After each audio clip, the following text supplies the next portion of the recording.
Good evening, everybody. Welcome to Free. I'm Ryan. I'm the pastor here, and it is so good to be with you all tonight. Free is a community for addicts, loved ones of addicts, and spiritual refugees. And I said it last week, I'll say it again this week. If you're wondering to yourself, what in the heck is a spiritual refugee? We define spiritual refugees as those who feel like they've been kicked around by religion. They've been told somewhere along the way that they don't belong with God, they don't belong with the church. And we just want to say here, you absolutely belong here, and we're glad you're here. And we call this thing free because all the things that set us free, things like grace, compassion, love, forgiveness, these are the things that are so freely given by God. So welcome here to Free on our live video this evening on a beautiful Saturday night. And thank you to all of you who tuned in last Saturday. What an awesome experience. It was the first time we live streamed the whole service. We had close to 3,000 of you join in. How cool is that? You all were engaging throughout the service. That was awesome. You were engaging in celebrations and heartaches and throughout Ashley's talk. Thank you so much, Ashley, for joining us last week. We had tons of engagement. Our giving, guys, this is so cool to tell you. Our giving was up. You all stepped up, and we're going to keep asking you to do that with the giving. It's how we keep our doors open here. And we're just doing everything online now. We're meeting virtually. So I hope you're welcoming me into your living room right now or your office or wherever you are. Maybe you're with your, I don't know. I was reading all the comments of everyone who is here tonight, and it is so good to see your names. I'm so glad you're here. So, a few things I want y'all to know about. I'm going to throw it over to Ryan and Lou, and they're going to tell you what's happening here at Free, some things you might want to know about. Ryan and Lou. Hey everybody, I'm Ryan. And I'm Lou. Good evening. Hope everybody's having a great Saturday evening as we are. We've been here kind of contemplating about everything that's going on at Free, and I got to tell you that like this last week we had to make a lot of decisions. And those decisions that we had to make actually it's worked out pretty wonderfully with all the meetings that have gone online. So what we've decided to do is that we're going to actually open up a couple of other things that we're going to do on the virtual aspect. And we're going to actually get some more information out to everybody sometime this week with regarding to the book study, because there was a huge amount of people that were wanting to be a part of that book study that we canceled for last Wednesday. We're going to actually do that through Zoom sometime, and like as soon as we kind of get everything all put together, we'll launch that on Facebook and give you all the information with regards to that. Lou, I think you want to talk a little bit about the meetings. Yeah, right. And like you said before, so with everything being shut down and with all the meeting places closed, now everything's gone virtual. And so one of the platforms that we want to talk about is 12stepfellowship.com. And go to that. You spell it out. There's no numbers in it. It's spelled out 12stepfellowship.com. And in that platform, they have meetings. They have the 8 o'clock and the 9:30 that we're here at Free. But not only that, they have the 6:45. They have a 10. They have a 12, 5, a 7, and the 10 p.m. At York is also on there. So if you go to that platform, you don't need Facebook, but you need to go to the platform, and then you join meeting. And what it is, you need to create a Zoom account, and in that Zoom account is what will allow you to join the meeting. And everything has been passed down through GSO. We have put some of the safety checks in order for that, so that way anonymity and the recordings of it won't go out and stuff like that. So there are some safety checks. I know there was some concerns about that, and I believe, and it's been amazing. So we had 70 participants in a 9:30 meeting on Friday, and so it's just it's great that you can go to a meeting and nobody's wearing pants, and so I think that's kind of cool. Everybody's pets are on there, everybody's kids are on there, but it's a way to stay connected. And also, we get people from all over the country. Absolutely. Oh my gosh, that's been amazing. And also newcomers that are sharing too. Yeah. And so it's just been a wonderful platform, and it's keeping everybody connected. So we're very, very grateful that everybody's been embracing that technology. So keep it up, guys. Another thing that we're going to be working on, guys, is that this morning I started to clean out my closet. And I had this really weird experience. I'm not going to talk about it, but it was a pretty amazing experience of like getting rid of all of those old clothes that I do not wear. So what we're going to be asking our fellowship here through Free is that like start cleaning out your closets, bring all your clothes into Free, and we are actually going to partner up with another nonprofit that is going to have a need for these clothes. And more information will be given to you guys on this as the week transpires. So this is something new that we just kind of put together over the last couple of hours. And I think that is pretty important. It's a spiritual principle to be able to give it away. Well, so not only that, and Ryan has just given you something to do now that you're at home. That's right. Plenty to do now that you're at home. So it is about the spirit of giving, and there's going to be some time, people in need after this happens. And so, and another thing is Sober Open Mic. Rob Lohman, we want to give Rob Lohman a shout out because he's the one that's hosting this. He's done a great job. Everything's gone virtual, so you'll be doing Sober Open Mic night from your living room.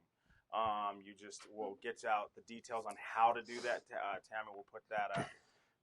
I believe it's up now, but she'll send it out on Facebook this week, and it is April 8th at 7 p.m.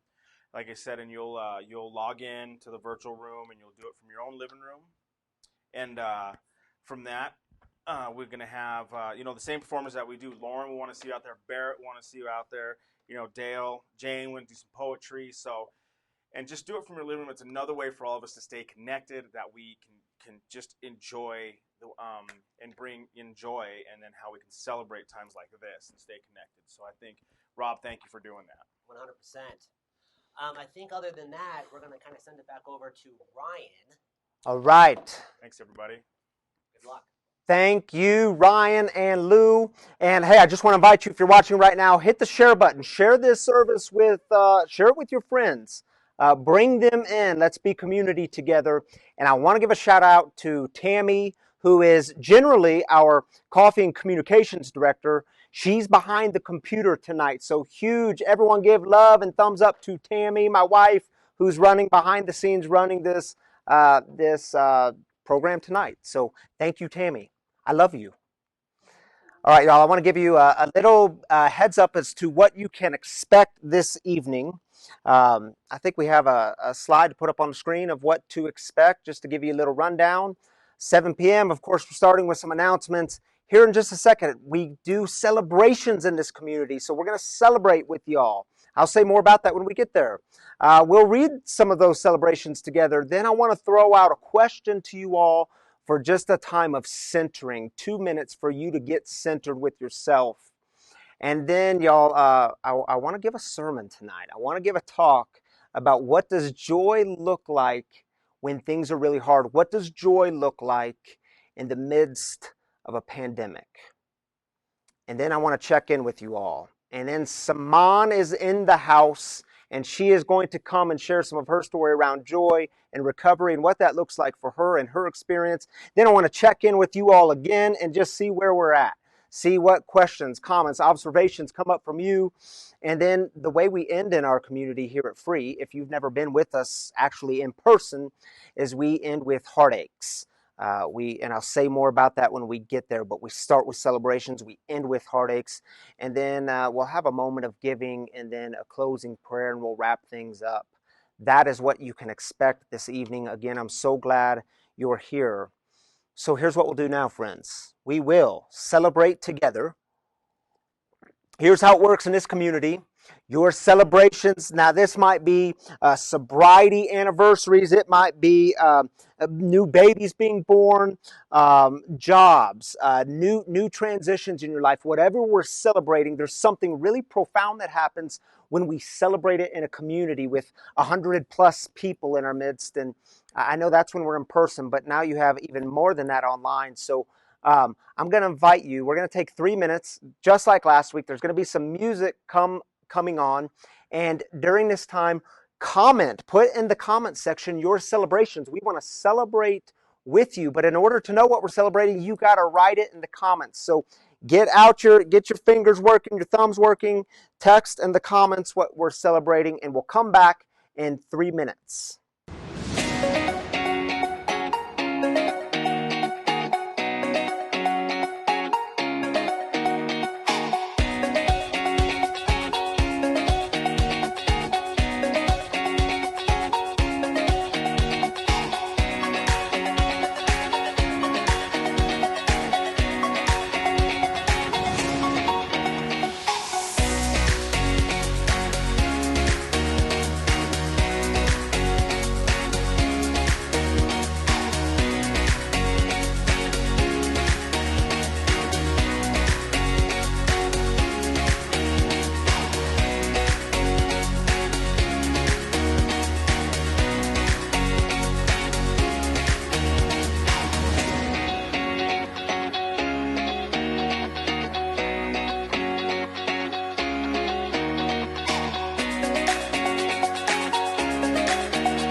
All right, everybody, welcome back. So good to celebrate with you.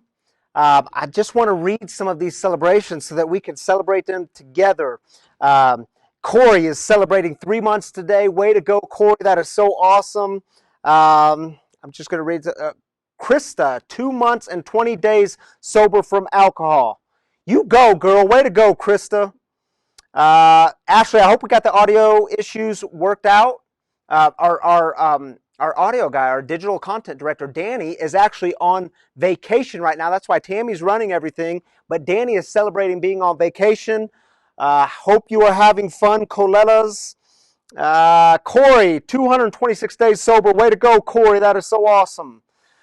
Jill, celebrating our connection with church, even though we're stuck at home.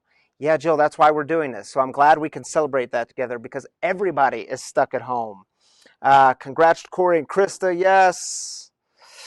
12 weeks sober. Way to go, Landon. Man, I miss you. I hope you're doing well. That is so awesome. Way to go. Congratulations. Shirley is celebrating lots of family time and relaxation. I'm sure she is. Christina, yeah, we've been praying for Haley. Christina says, Haley just finished her first week of rehab in Florida. Way to go, Haley.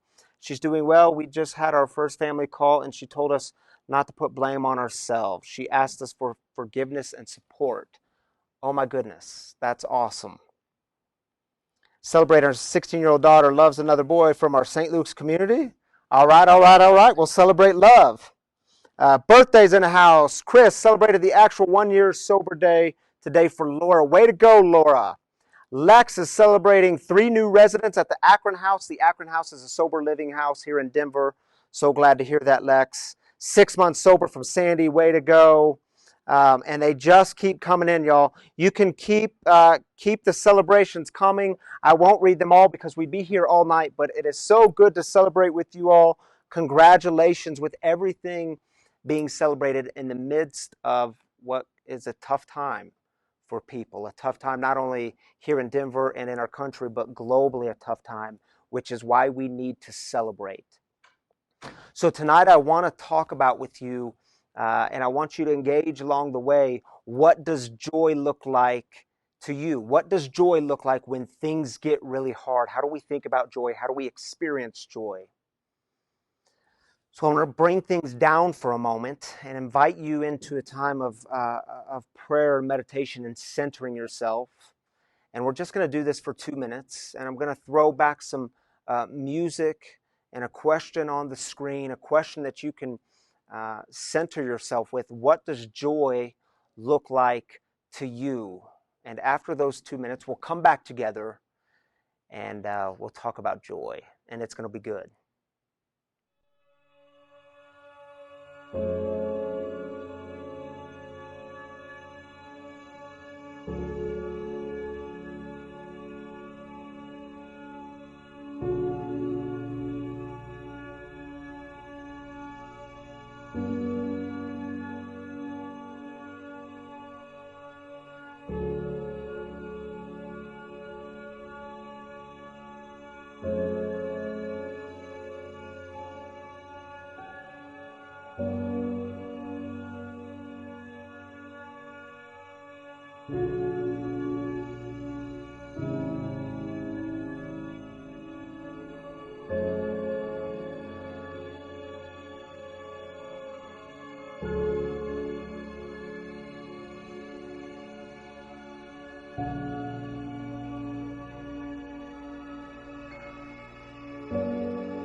So, what does joy look like when things are really hard? Or to ask it more pointedly, what does joy look like in the midst of a global pandemic? Now, Brene Brown, she is absolutely one of my favorite authors. If you haven't read Brene Brown, you need to get reading some Brene Brown. In fact, I highly recommend everything she's written. Brene Brown, in her research, shows us that happiness and joy are different experiences. She's interviewed thousands of people, and what she tells us is people would often say something like, being grateful and joyful doesn't mean that I'm happy all the time. And she goes on to say, on many occasions, I would delve deeper into those types of statements by asking, what does it look like when you're joyful and grateful, but not happy? And she says all the answers are similar. Happiness is tied to circumstance, while joy is tied to spirit and gratitude. I want to share with you all the story of a man by the name of Horatio Spafford. Some of you all know his story. Horatio Spafford was a successful lawyer and businessman in Chicago, and he and his wife Anna had 5 children, 4 girls and 1 boy.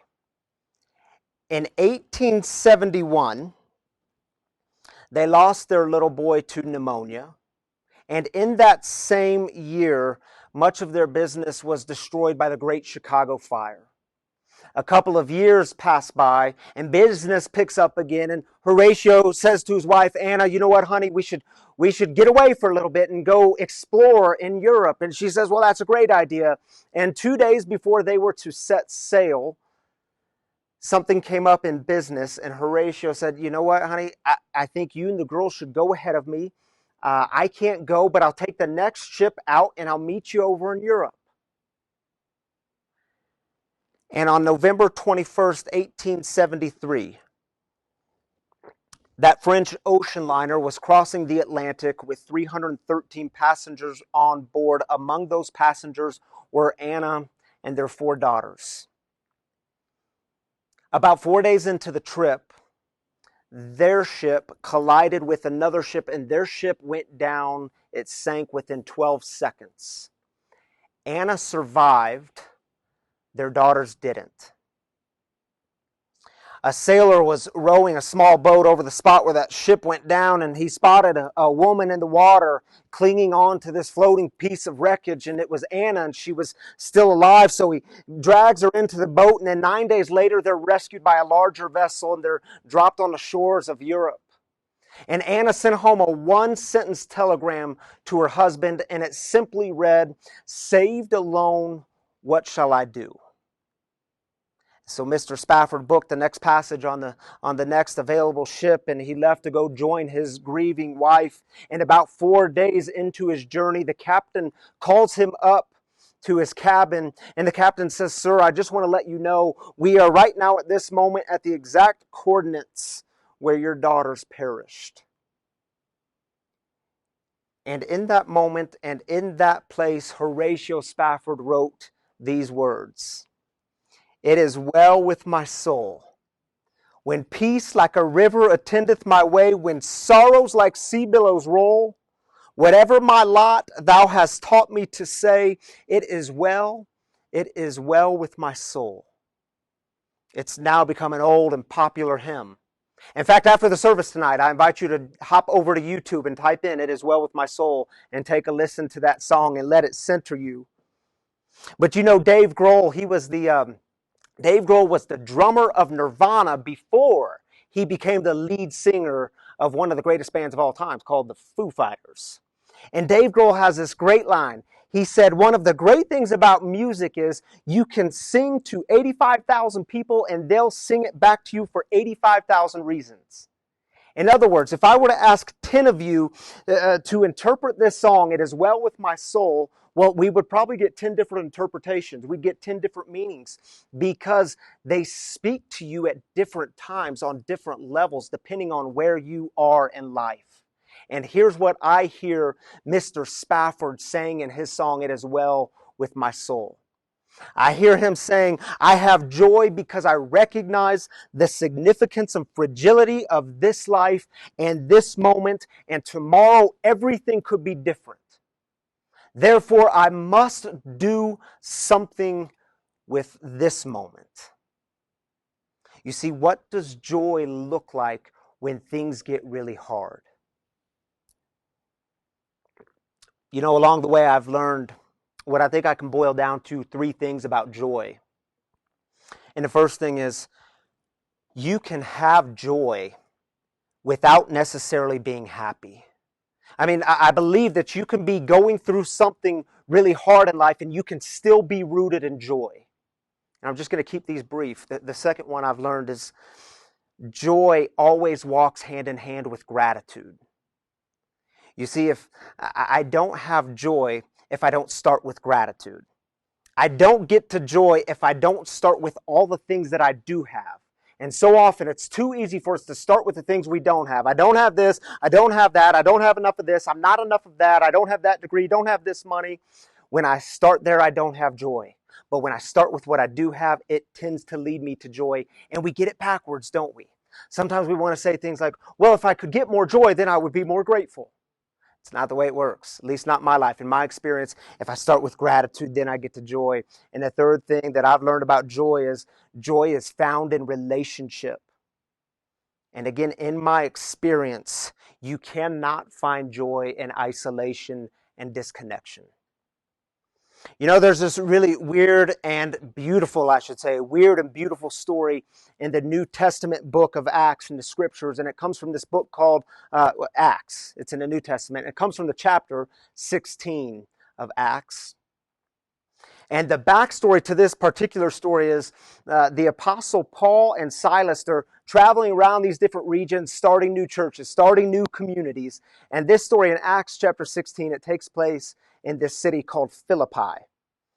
And the text tells us in Acts that in Philippi, there was this young slave girl. And this young slave girl had in her the spirit of Python. Now you can jump on Wikipedia. There's all kinds of history on the spirit of Python. But what you need to know about the spirit of Python is the spirit of Python allowed her to predict the future.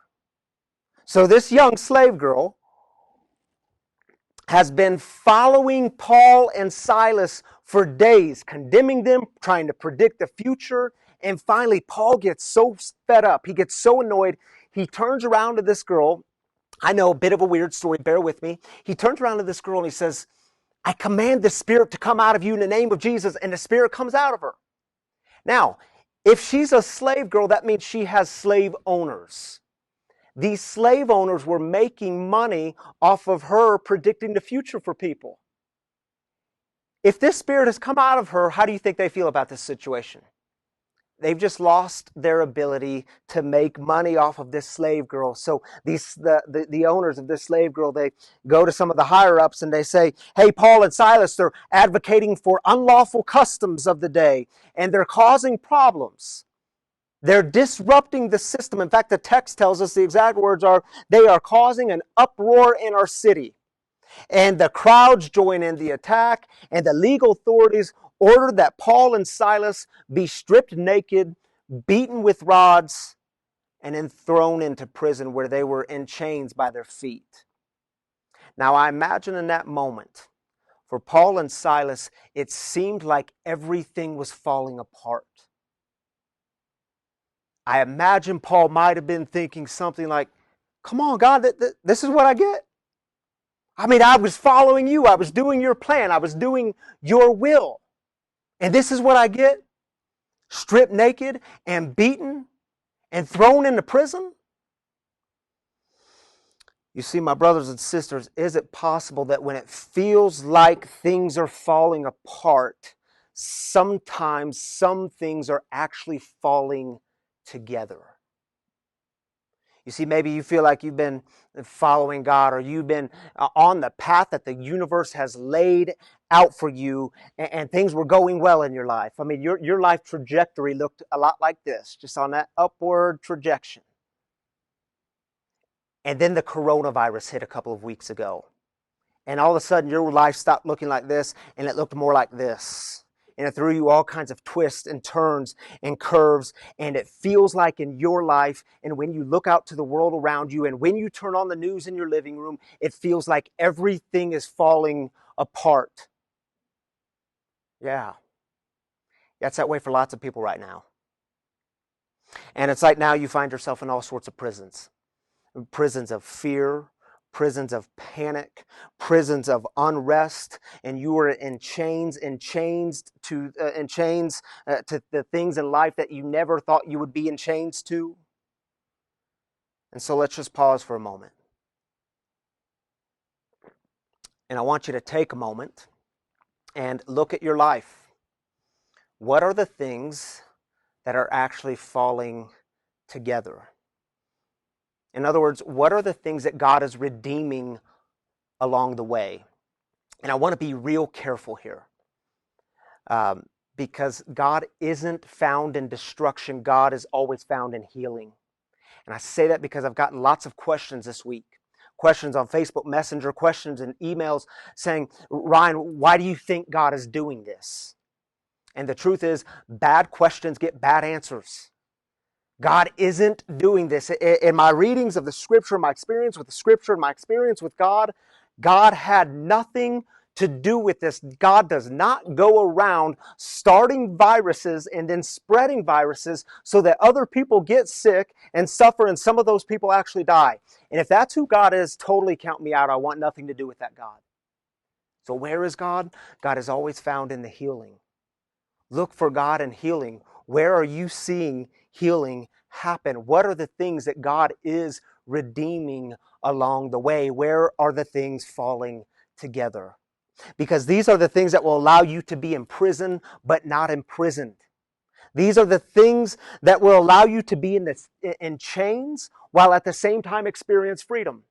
These are the things that will allow you to stay rooted in joy when things are seemingly falling apart. So here they are, Paul and Silas. They're in prison. And the first line tells us in this story from Acts chapter 16 that they're singing these robust hymns to God. Why would they be doing that? Why would they be singing these robust songs to God? Can't you imagine being in the cell next to them? What are these two loons thinking? Why are they singing? Because Paul understood something about starting with gratitude. Paul understood something about starting with what you do have, that this life is a gift. So they're sitting there in their cells singing. And then we're told that this big earthquake, a violent earthquake, happens. And it's so violent that it shakes their chains loose. Their chains are broken, and the doors of the prison are flung open. And then we get these two lines. They're on the bottom of your screen, verses 27 and 28. By the way, if you're at home following along, this comes from Acts chapter 16, verses 25 through 36. But here's verse 27 and 28. When the jailer awoke and saw the open doors of the prison, he thought the prisoners had escaped. So he drew his sword and was about to kill himself, because in that time and in that day and in that empire, if your prisoners escaped, you paid with it for your life. You were put to death. And then this. But Paul shouted loudly, "Don't harm yourself. We're all here." And the prison guard says, "What?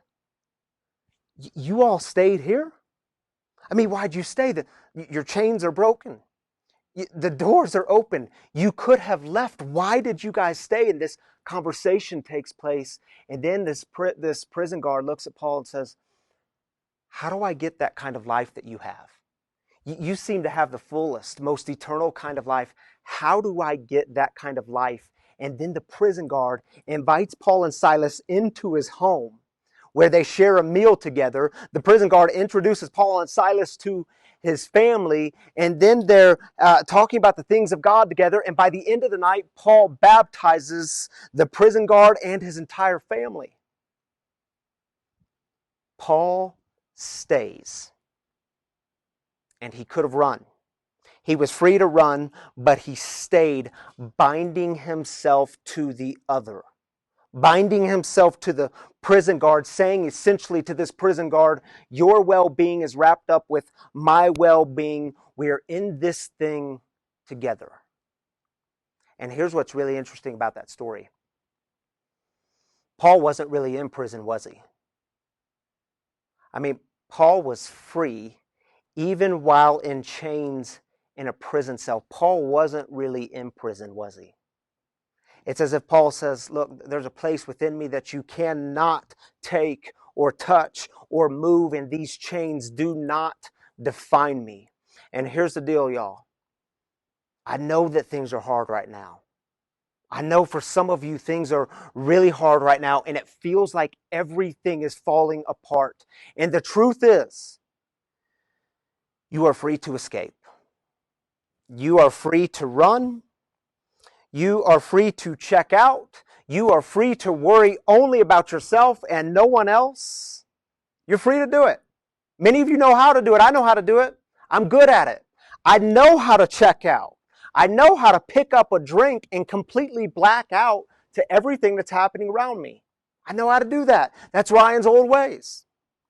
Many of us got good at those ways. And for those of you that are battling addiction, for those of you that are newly sober, battling the mind, I talked to many of you this week. Here's the truth. You're free. You are free to check out. You are free to pick up a drug. You're free to start using. You're free to pick up a drink. But can't you hear the Apostle Paul yelling at us right now? Don't run. Don't run. I know things are hard right now. I know it feels like everything is falling apart, but stay present in the struggle. Because if you do, I promise you, you will find the deepest sense of joy there. Stay present. Can't you hear Paul yelling at us? Start with giving thanks to God. I know it doesn't feel like you have much to be thankful for right now. I know the world is turned upside down, but start with the gift you have been given, the gift of life, the gift of breath. The breath you just took, it's a gift. And the one you just took after that, that too is a gift. And what you do with this gift of life matters. And can't you hear Paul saying to us, bind yourself to those around you. Lock arms, connect, do it together. Bind yourself especially to those who need you most and remind them that they are not alone. They are not alone. You are not alone. If you stay present, if you start with gratitude, if you bind yourself to those around you, in my experience, you will encounter the deepest kind of joy. It's the kind of joy that you may not feel happy, but you will experience that kind of joy that you can't always articulate. You can't always put it into words. But you'll be able to take a deep breath and say, it is well. It is well with my soul. You'll be able to take a deep breath and say, God's got us. God's got us. God's got us. And that, my friends, is real joy. So I want to take a moment and check in with all of you and see where you're at. If you have comments, questions, things that you need to say, burning desires, things you need to say, I'm just going to pause for a moment and read some of what's happening. Felt a great sense of joy trying to meditate on this topic. Can't help but hear little kids in the background playing. Then I have my teenagers upstairs. Being present today gives me great joy. Who said that? Landon, thank you for that comment, man. Tammy and I have been home for the last few days, and four little kids, and our house just seems, sometimes it is so filled with chaos, and we have to remind each other that, yeah, we get to do this. We get to do this, and sometimes we want to pull our hair out, and yet we get to be present to these moments that matter most. Andrea said that her favorite song, A Skola Summers, this was our favorite song, was part of our wedding. How cool is that? I'm assuming you're talking about It Is Well With My Soul and not a Foo Fighters song. How cool is that? All right. Melissa, Tammy just told me today was River's birthday. For those of you that aren't part of this community or you're joining us for the first time online, River his life was taken by a drug overdose back in December. And happy birthday to River. Yeah, it's a tender, tender time. So prayers for you, Melissa. Don't drink. Sergeant Major Tom Epting says, don't drink no matter what, don't drink. Good, good words. All right, y'all, I want you to hear from my friend Saman. Saman, come on up. I want to say a few words to introduce Saman to you all. Here's why I've invited Saman to join us tonight. If you're new in this community, we have a guest storyteller every week. We've done that every week for as long as we've been a thing, which is about a year and a half now. Saman always, she's that kind of person that I always say she just exudes joy. Check out the shirt she's wearing. What's it say? Choose joy. Saman has gone through some hard stuff. Saman is sober. That's a beautiful thing. You can actually go through hard stuff and stay sober. So Saman's in recovery, and I love it. If you go connect with Saman, Saman Meyer, she's on Facebook. Connect with her because she gives just such positive words every single day on social media. I love it. Thank you for that. She's just this positive voice, and we need that voice in this world, especially now. So, Saman, thank you for joining us. I'm so glad you're here. Yeah, you're She welcome. shared with us before, so you're not new. You are a staple, a part of this community. You shared your story here before, but I Yeah. said, hey, you got to come back because we're live streaming now, and other people need to get to know you. So, thank you for being here. Yeah, it's my pleasure. Talk to us a little bit about. Talk to us about what joy, the lack of joy you had when you were an active alcoholic. So before recovery, Okay. what wasn't joy? Okay. So it was a deep, dark hole. There was no joy at all. It was waking up first thing in the morning and needing to take a drink because of the addiction.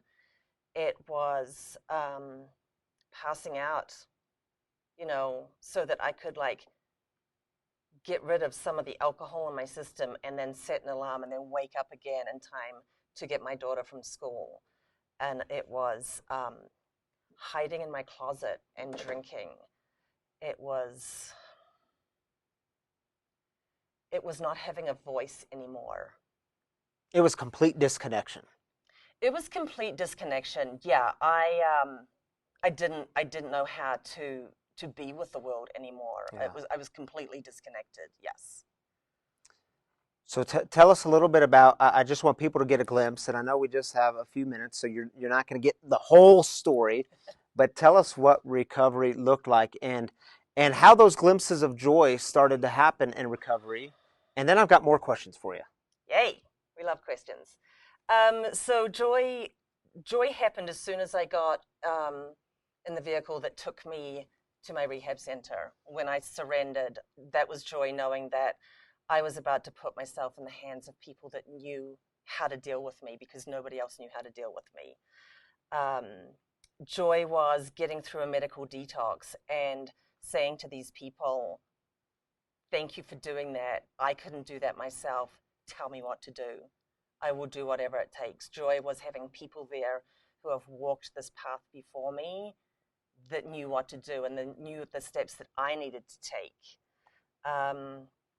Joy was making a connection for people in the fellowship and sober people. Yeah. And all of that had to change. A good portion of my friends these days are in the fellowship. Yeah. Or in sobriety. Yeah. That is joy. And so if you were to, because I love your shirt, choose joy, Yeah. and I think it is. I didn't say this, but it's a conscious choice we have to make to start with gratitude, because as I said, it's so easy to start with everything we don't have. And you've been through hard stuff, so you know this. It's easy to start with all the things that have been taken from us or all the things we lost along the way. For people in recovery, for addicts, alcoholics, we lost a lot along the way because of our own behavior. Yeah. But we also get to choose then how we respond with gratitude and choosing joy and choosing to stay rooted in that. Talk to us about that. Yeah, so, initially it is kind of hard to find joy. My joy was each day that, I woke up and I was sober and I didn't have to take a drink that day. There was a lot of hard work along the way, and it would be little things like, I was disconnected from my family. for a very long time. So initially, it was very easy. It would be very easy to wake up and say, "Oh my God, poor me! Look at this." Yeah. But I had to wake up and say each morning, "Thank God I'm sober. Please God, keep me sober today." And then as I go to bed at night, thank you for keeping me sober today. You start small. I had to start small. And initially, that's what it was. I'm sober. That is something to be grateful for. And, today, I mean, I have so much to be grateful for today. Yeah. But you're right. If you don't start with that and you start with woe is me and all the things that are wrong, Yep. we can easily go down a hole. It's easy to get there. And then we're just full of self. And spiraling down. Yeah. Yes. Tell us a little bit about. I want people to hear what free means to you, and then I want people to hear why. How do you do joy in the last couple of weeks? Okay. Like we're not even like the last week particularly when Yeah. things have like set in. It's real. Yeah. Isolation, the physical isolation is a very real thing now. Social distancing. How do you stay rooted in joy?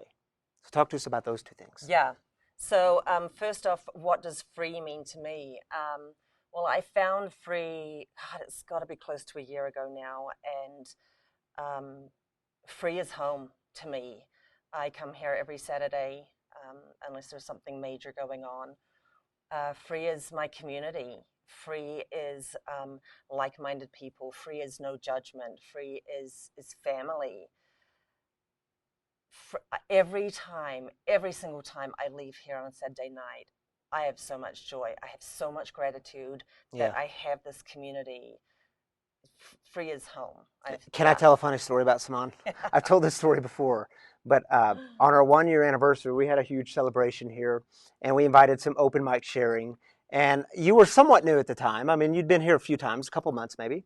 And Simone said, I read the big book talking about. There's the big book of Alcoholics Anonymous. And then she said, but here we also read the big book. And she was referring to the Bible. And you said, man, I won't say the words because we've got some online viewers. That blank is confusing as blank. And then I get a text. This was just about a month ago. I get a text. Hey, I'm on Amazon looking at different Bibles to buy. Ryan, why didn't you tell me there's like 1 billion different versions here? Which one do I get? So I have to be reminded that we're doing this together, and we're at different points in the journey with even something like the big book, and so just your honest and raw conversation with that, just like throwing it out there, love it. Yeah, and what's really funny is that my sister just emailed me just in the past week, and she was given, I think it was my dad's mother's Bible. Since she's the oldest of the three of us girls, she was given that Bible, and she's like, it's such a big book with such tiny words. I'm like, yeah, I can talk about that book as well. But no, I did. And I look for the one of the reasons that I came to Free is I'm always looking to expand my recovery, whatever that may look like. I'm completely open. So reading the Bible, I tried when I was younger and it was confusing, so I stopped. But I've started again. And it doesn't have to be all at once. And I can read other books while I'm reading it. So I'm trying just a couple of pages a day. And I'm loving it. And it's confusing stuff. So be gracious with it's a big book with some confusing stories. Someone was asking if your mic is working. And then Danny said, yes, her mic is working. But just try speaking a little louder maybe. But I think people can hear you. If y'all can hear, give a thumbs up. Last question, though. Guys, we're trying.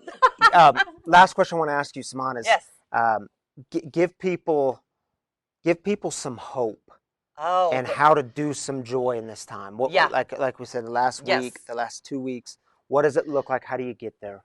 Yeah, this time is it's tough. It's really easy to go down that spiral. So easy right now. There's so much bad stuff out there. My advice is, if you're going to get on social media, set a timer and then get off. That's the first one.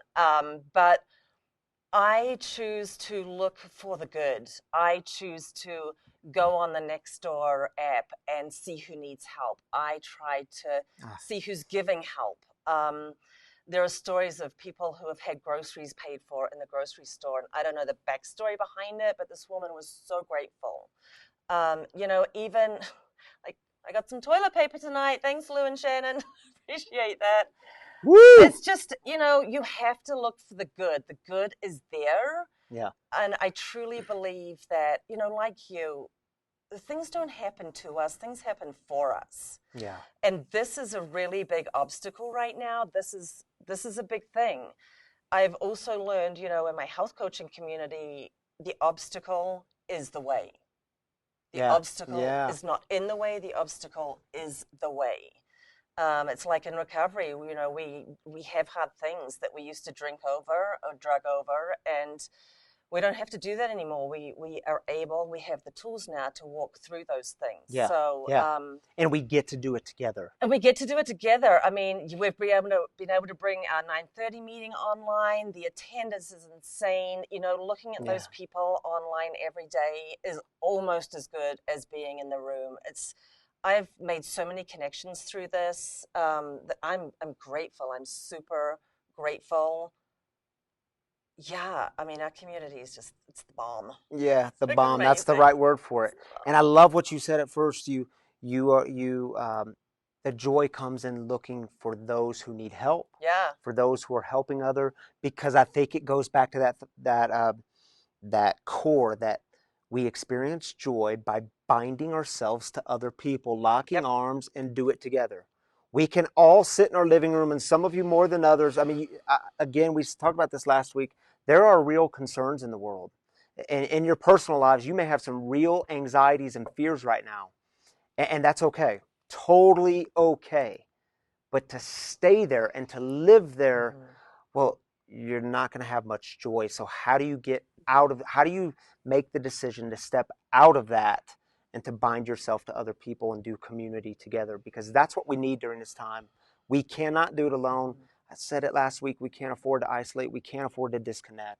Yeah, and it's one thing to think these thoughts, and it's one thing to think positive, but to actually be positive requires action. It requires action on your part. So, you know, you have to take that first step. But once you do and you get out there and you start helping, what was it, Mr. Rogers? You know, what was it his mother said to him? Look for the helpers. Look for the helpers. Look for the helpers. And I have seen so many of them. And like you said, fear right now is running high and anxiety is running high. And those feelings are real. They are real. And yes, embrace those feelings. Yes, feel those feelings. But don't sit in those feelings. You have to let them pass. Yeah, that's right. And sometimes that's difficult, but to get out of self, you have to get into action and help others. It takes action. We don't get out of ourselves just by thinking our way out. Right. It takes a step of action. Yes. Saman, anything else you want to say to us that you think other people need to hear tonight? Gosh. You know, for our own mental health, for each and every one of you out there, self-care is like really important right now. I was on a call the other day for the health coaching, and we have a nurse that was there, and she said, you know, we know in health coaching, you know, how important it is for self-care. She said, but the first time I've ever heard from someone who's running a top trauma hospital to say we need to practice self-care. It could be anything. It could be reading a book for 10 minutes. It could be going for a walk for 20 minutes. It could be hopping on the phone with someone. But you have to do something for yourself. We have to look after ourselves. Otherwise, our stress levels get up. We don't sleep as well. Our immune systems are compromised, and we're sick.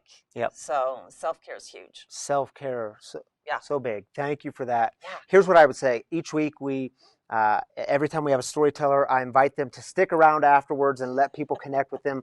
So, Saman, yes, will you? You don't have to physically stick around, but will you stick around on this video, guys? If you have questions or comments for Saman, put them in the comments. She'll be interacting with you tonight, this evening, maybe even tomorrow. There'll be a replay of this, so again, you can share it with your friends. But she will stick around and connect with her on Facebook. Yeah. Saman Meyer. Simone. Did I spell it right? Yeah, not Simon, Sweet. but Simone. Saman. Right? Yeah. Simon. Simon. Yeah. All right. Thank you, Simon, for being with us. Yes. Give her a round of Thank you. applause. Yay. Thank you, Simon. All right, y'all. Here at Free, we yeah, I just want to do a brief check-in with you. If you, in fact, I'm going to have Saman. If you want to monitor some comments or questions for you, Saman, you can check in with people. So Saman is going to check in with you. And you know, here at Free, we start with celebrations because celebrating together is so important. And in this community, we get lots of. We have to start with the celebrating because we get lots of heartaches. So if you've been with us in person in this community, you know that we go through things together like overdoses and death and broken families, which is why we need to celebrate the times of goodness, the times of getting families back together, the times of sobriety dates, anniversaries. But we're at heartaches now, and I just want to, in just a moment, just like we did with celebrations, and guys, I know it's uncomfortable. I know you don't want to get on your phone and write your heartaches, but we want to pray for you throughout this week. We have a prayer team. Jason leads that team. Thank you, Jason. Love you, brother. We pray for you throughout the week, but we also make it known that it's not just me or a team praying for you, but it's a whole community of people lifting one another up, encouraging one another, walking through this life together. But in order to know what we're lifting you up for, in order to know what we're praying for, you've got to share those burdens. You've got to share those heartaches, the things that just feel so heavy, because one of the ways to make it lighter is to share it with other people. So you're going to hear some music come over your video in just a second.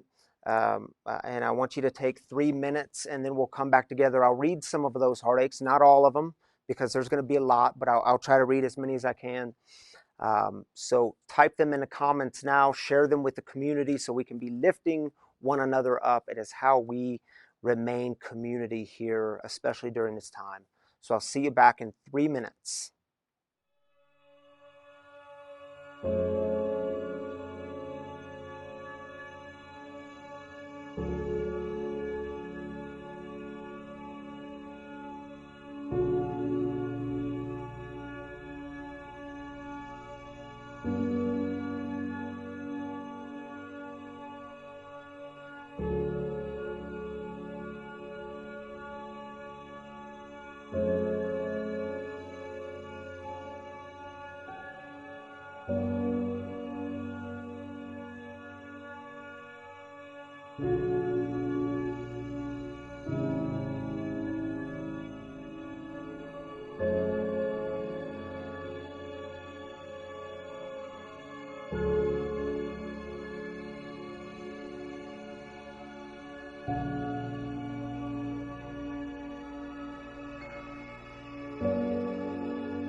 All right, welcome back, everybody.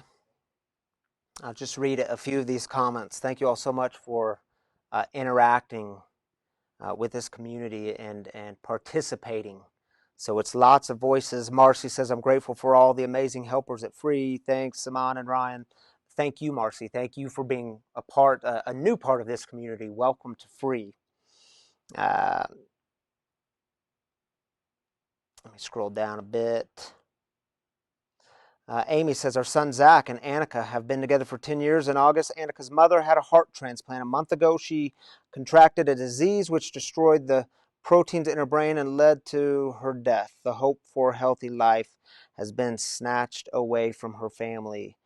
Please pray that God's light and love surround Kent, Annika, Preston, and Zach. Prayers for you all. Thank you for sharing that with us, Amy. Prayers for Kent, Annika, Preston, and Zach during this heavy, heavy time. Jane says, my son is a first responder who has to work. Please keep him in your prayers. Thank you, Jane's son. Thank you for sharing that with us, Jane.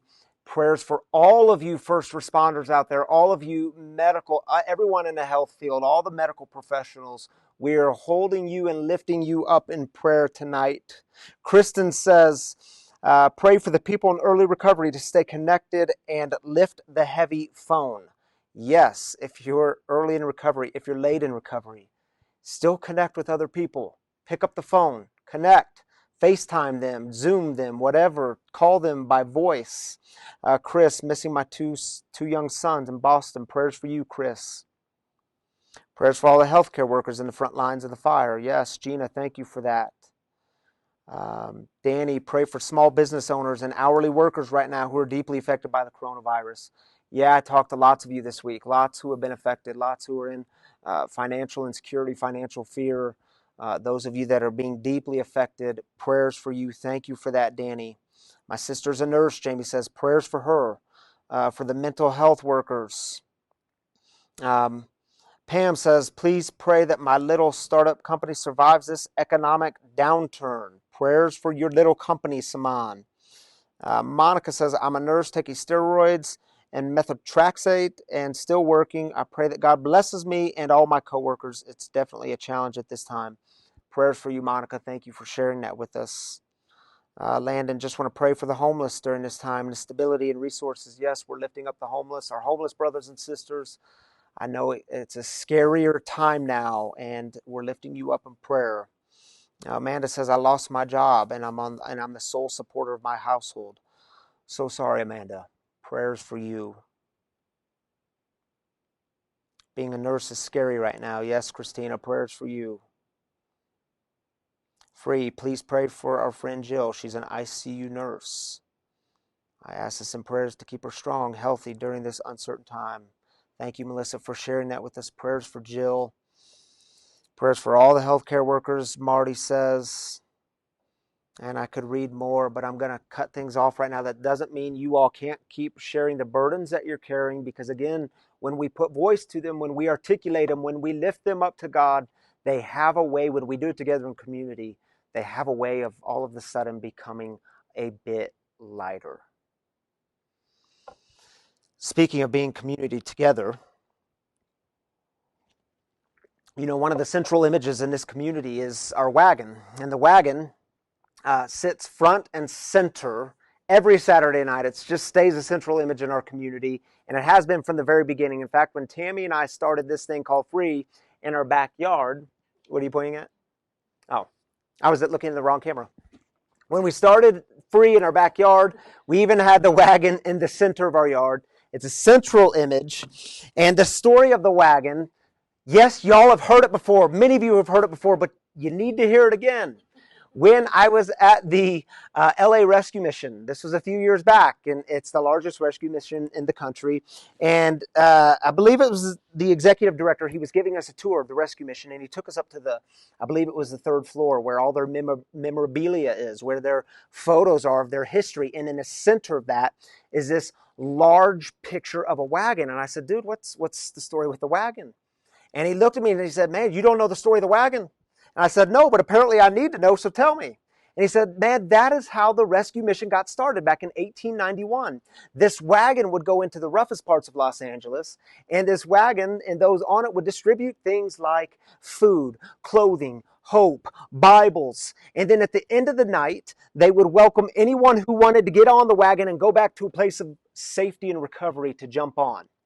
Now, what happens when you get a bunch of drunk people on the wagon? Yeah, some of them fall off, which was mind-blowing when I heard this story. I thought, oh my goodness, is that where falling off the wagon comes from? And he said, yes, that's where that comes from, falling off the wagon. But the thing about this wagon is they would stop, and the sober ones would get down to the ones that had fallen off, and they would pick them up and bring them back on because they knew where they were headed, to a place of safety and recovery. And when I heard that story, I took my phone out and I took a picture of that. It's still in my favorites section. And I thought, that is the church. That is community. The church at its best, when we are not kicking our wounded, when we are not doing shame and guilt and pressing it on people, but when we are picking them back up. And I'm not just talking about sobriety here. I'm talking maybe you've fallen off life's wagon and you're trying to find your way. Well, we want to help pick you up and get you back on, because we know where we're headed, a place of safety and recovery, a place of a spiritual connection and healing and hope. And we know we can only do that together. And on top of our wagon sits our donation boxes. We have boxes scattered all throughout here, donation boxes scattered throughout the building of Free. And we invite people to give generously, because the truth it is your generous giving that helps this ministry, this place called Free. It helps us keep going. It helps this community thriving and moving forward. And even during this coronavirus, yes, we've been we're going to take hits like so many other businesses and organizations. So I don't say this with any sort of manipulation at all. I say it with true honesty. It is your generous giving that helps us sustain the mission of breaking the silence and creating space for healing, recovery, and spiritual connection. So there's a couple ways you see on the screen to give if you feel called to give to this community, if you call this place home, if it's a compelling mission to you, if you see it making a difference in your life and the world around you. You can text 844-648-4594, and it's really easy. You'll text them, and just to give you an example, you would say give 20 or give 5 or give $1 or give $1,000, whatever you're able to give, and then it'll send you back a text to confirm. And it's a safe and secure way to give. You can also give right on our website, freespiritualcommunity.com. There's a donate button. If you're on your phone, I believe it's a $ button, but you can give there. And we are so grateful for your giving to this community, called Free. And we're so grateful that you tuned in tonight. I love y'all. I'm glad you're here. And I want to close. I've invited Saman back up.